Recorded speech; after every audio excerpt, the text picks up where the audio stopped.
The your... April full Parish Council meeting. Thank you to the public and my colleagues for attending.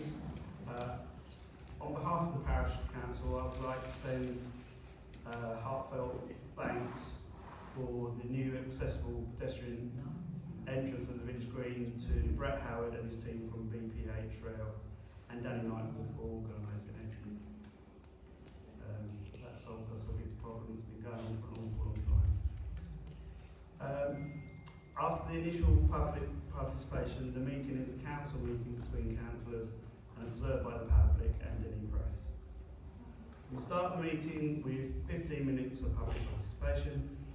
Please be respectful to other speakers by speaking only once for a maximum of 5 minutes, and only once I let you know it's your turn. Thank you. Yeah.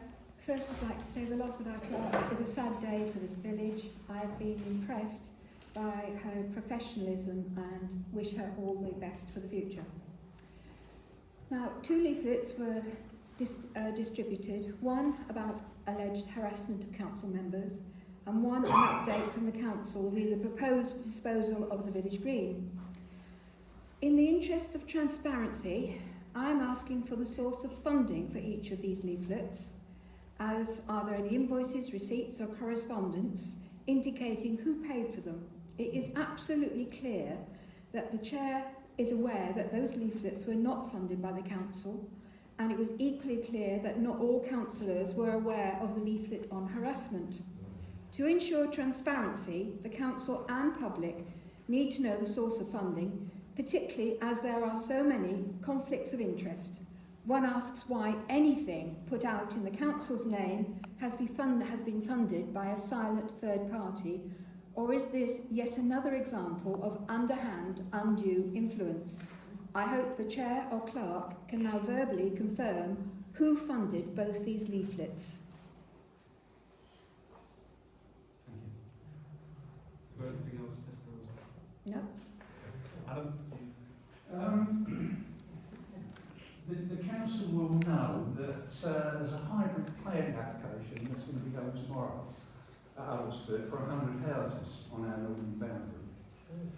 Now, I found this out by checking with the planning committee agenda last Wednesday, and I was also copied into an email requesting one of our councillors to make, and I quote, make representations on behalf of Hatfield Broadacre Parish Council. You have a planning working group which is supposed to meet and discuss any serious planning applications which concern our parish and advise the council on what action should be taken. Now, I'm part of the working group, so I emailed our chairman of the working group the same day to ask if he thought that that working group should meet to discuss and consider what collective action we should take. Today, I'm still waiting for a reply to that email. When this application was initially submitted last October, the planning working group did meet and we agreed to object to the scheme. I was tasked with providing that objection, and we submitted 5 pages of why we considered the development to be detrimental to the interests of Hatfield Broadacre. Having done this, and as part of the neighbourhood planning team, I think that puts me in a strong position to know more about what our strategy should be than most.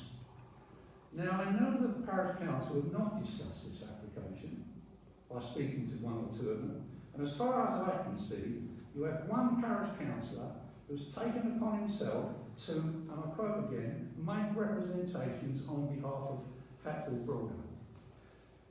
Whether this is for or against the development, I'll be damned if I know.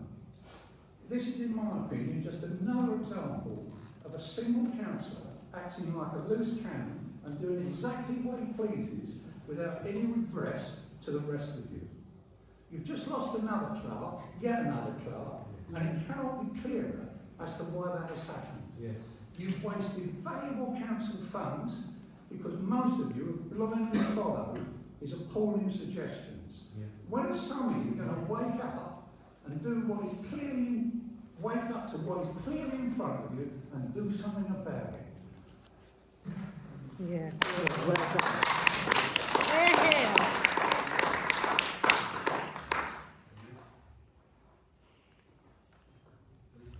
Yeah, Vanessa Ambler, Chair of Boost. I wasn't at the meeting at the end of March, but I have just watched the recording of the public participation. And after my colleague Tony McLean spoke some words about Boost, he asked you if you'd like a copy of what he'd said, and you said, yes, we'd like a copy of the slander. I just wondered what basis you have, Chair, to make a comment like that. Do you think it's appropriate? And what evidence do you have to accuse Boost of slander?